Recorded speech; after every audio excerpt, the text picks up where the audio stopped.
Hey guys, I am Tina Banks here with Burrow's Best Podcast, and today I have the privilege to speak with Miss Dana from Dee's Friendly Diner. Thank you for meeting with me today, Miss Dana. Thank you for allowing me to be here. Most definitely. So, tell us who you are and a little bit about what you do here at the diner. My name's Dana Smith. I'm from Statesboro. Been here my whole life. I have a restaurant, a little diner called Dee's Friendly Diner here, and I've been here for almost 11 years. Wow. In June, it'll be 11 years. In the same location. In the same location. Mm-hmm. And it's small and it's a little homey looking, but it's got a lot of personality. Oh, yeah. That's for sure. Yes. So tell us how you came up with the name Dee's Friendly Diner. My mother, Mary Ann Hollingsworth, a lot of people may know her from Statesboro. Mm-hmm. She had the Friendly Diner right over where Taco Bell is now for 13 years before she passed away. And whenever I decided to do this, I wanted her name and part of my name, so that's where I came up with the name. And I've got the same red and white checker tablecloths that she used are the same kind. Mm-hmm. Yeah, That is so nice, Dana. So how did you get started in this restaurant diner industry? I worked at a place called Mr. Omelet that was here whenever I first got sober. I worked with David for about 3 years, and he decided to move the restaurant to another location because he thought it might help get more college students and so forth. And after we moved, we ended up losing a bunch of our regulars, and that made me really sad because those people meant a lot to me. So I bet. with God's help and God putting people in my life, I was able to open this place back up as my own restaurant. So it was a miracle. Actually, how it started out was a miracle, and I had like $35 in my pocket whenever I opened my doors. Wow. It was kind of like, but anyway. So how does that happen? Because it's basically impossible to start a business with $35. It was very hard. I mean, I did all the cleaning for the cooks when I first opened, and all the extra stuff, and I had to borrow money to pay my staff every couple of weeks when I first opened, and it was really difficult. But I just knew that if I kept on doing what I was doing, that it would be okay one day, and it took me a couple of years to finally start growing my business. I just had to have a lot of faith. You do have to have faith. In any small business, you have to have that. But I knew that it was a God thing, so I just stuck with it. And look at what you're doing it's definitely now. a God thing. Yeah. You have a lot of local people and loyal people that come here every day. I know a gentleman a while ago, he said that he's been coming for the past 8 years. Yep. I know. Been Fat Lighter. Yeah. Yeah. And I bet you know mostly all of these regulars by name, don't you? Absolutely. We had a lot of college students too, more and more. Yeah, a lot of families. Bunch of families and retirement community and professionals and some doctors and just different types of people. Yeah. It's cool. It's the best thing about it are the customers. Always. Most definitely. Yeah. So tell me what qualities you look for when you look to hire your employees. I look for, I mainly like to hire people that's in recovery, and a lot of the halfway houses is how I've gotten a lot of start with my employees, but personality, a good attitude, and genuine compassion for people. And So Miss Dana, what are some of your goals for the future? You talking about as far as my business goes? Like doing what we're doing, Yeah. trying to continue to build my business. I'd like to have a bigger place, but I kind of want to keep it small too. Yeah. And just keep doing what we're doing. And So how many can you have at one time? like 60. Okay. 60. That's quite a bit. I've had some people talk to me about moving to another place out in the mall that's closed down, and another place over here. And if I ever did anything, I would probably do a second location instead of moving from this little place. This little place right here is very special to me. Exactly, since this is where you got your start. There's a lot of history here. Lots of history. So how have you made this business better and safe during the pandemic? That's been very difficult. First of all, we had a lot of supporters whenever we could only do takeouts. I had a lot of supporters that would come and get to-go orders and stuff. But we just kind of gradually, we started doing the every other table and the every other table, and then we got the little divider things built. But I'll be honest with you, it's really hard to do the social distance thing all the time, especially around the counter area. But we do the best we can. We have sanitizer that we do our tables and stuff like that. And if employees are sick, they can't work and are running any fever. So do you require the people that visit to wear their masks inside, or? We don't mandate it. Okay. Yep.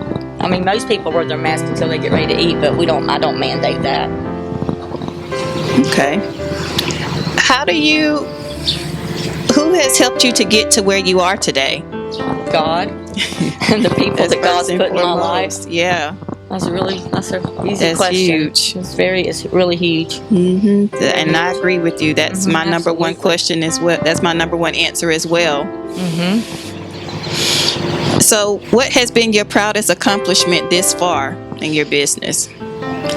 Just the way that it's carried, like it keeps growing. I have a lot of people that come in here that are in recovery too, that eat and sponsor time and all that. It's really special, and we have a lot of people in here know each other, and that's kind of the way that I wanted it to be. Whenever I did my little business plan, I wanted it to be like a little homey place where people can come in here and know each other and talk, and just seeing all that is really, really special. And then all of the people that work here in recovery, and it's very special. Yeah, and it is. A lot of people that I've heard that are in the halfway houses have stayed sober. It's a really good place to work if you try to get sober. But I think all that, and yes, I think so. And the fact that I can pay my bills now, have a little money left over, to pay my bills. It's good to be in the black, most definitely. That was a big deal at first. Yeah, you are doing some really great things here, Dana. Thank you. So lots of great things for me too. Thank you. So what type of advice can you give others that may want to start their own restaurant? Perseverance. Got to stick with it.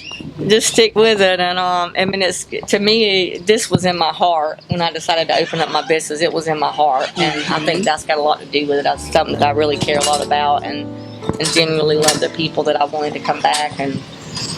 But don't ever get greedy. I think sometimes people make that mistake. They just want to get greedy. And doing it for the money. Doing it for the money. Not for the passion necessarily. You got to have the heart. To me, that's right. I agree. I think if you try to, So you said that you were born and raised here, right here in Statesboro, Georgia? Yes, ma'am. And there are a lot of businesses here. What business, and it may be hard to answer, but what do you consider to be your favorite business in the borough? That's a hard question. That's what I That's figured. A really hard question. Yeah, there are quite a few. There's quite a few of them. Because I know that when I interviewed Stephanie, she told me that this was by far her favorite. Yeah, so Stephanie's one of my favorite too. Yes, women with businesses is really cool. But Wayne from Ocean Galley, he's awesome too. I've watched him go through the COVID and went through it gracefully, and he genuinely loves his customers too. He really does. It's a good place down there, and he's been here for a long time, and he's always helping the community and stuff. Yes, in a mighty way. And people in recovery too. So that's something you guys share. Oh, absolutely. Yeah, and he's helped me some too. Especially kind of like mentoring you. When I first opened, he was just he's given me some stuff to use before whenever I first got here and things like that. That is awesome. Is there anything else you want anyone to know about your business? My sister has a business too. She's another lady that has a business, Coastal Tent. Coastal Tent. Okay. My sister Tammy. All right. So we'll have to check Tammy out. She's been doing it for a long, long time. She's pretty awesome. I got a lot of my work thing from her because she's always had her own business. So entrepreneurship runs in your family. My mom and dad were both too. My entrepreneurs. My dad owned a roofing company here in Statesboro for a long, long time too. Hard workers. Yes. So I see where you got it from. I don't know how to do it any other way except to work hard. You have to. Yeah. Yeah. But we try to feed. That's another thing that I want people to know too. That anybody that needs a meal, they can just come on by. You guys hear that? Try to help people out any way we can. I can't do really big things, but I can do little things to help people. And that's all it takes, Miss That's all Dana. that matters. Just a little bit. If we can all just do just a little bit. A little bit, one day at a time. Homelessness is a lot bigger, I think, here in Statesboro than a lot of people think. Yeah, because I think in the bigger cities you see it more, but here you don't really see it as much. It's here. So, yeah. So we appreciate you speaking with us today. And tell us your hours of operation and where we can find you on social media. We're on Facebook, and we also we open from 7 until 1:30 Monday through Saturday, and then Sunday we open at 7:30 until 1:30. But we have customers that get here around 6:30, and we let them all out the door. Ready to get that good breakfast. Yes. All right. We love them. Awesome. And we love you. All right, guys. Until the next time. Thanks for joining us. Thank you so much. I want to thank Bullitt County, too. Oh, go ahead. I just want to say thank you, Bullitt County, for all y'all support on a daily basis. Couldn't Love do y'all. it without you. That's right. Yeah.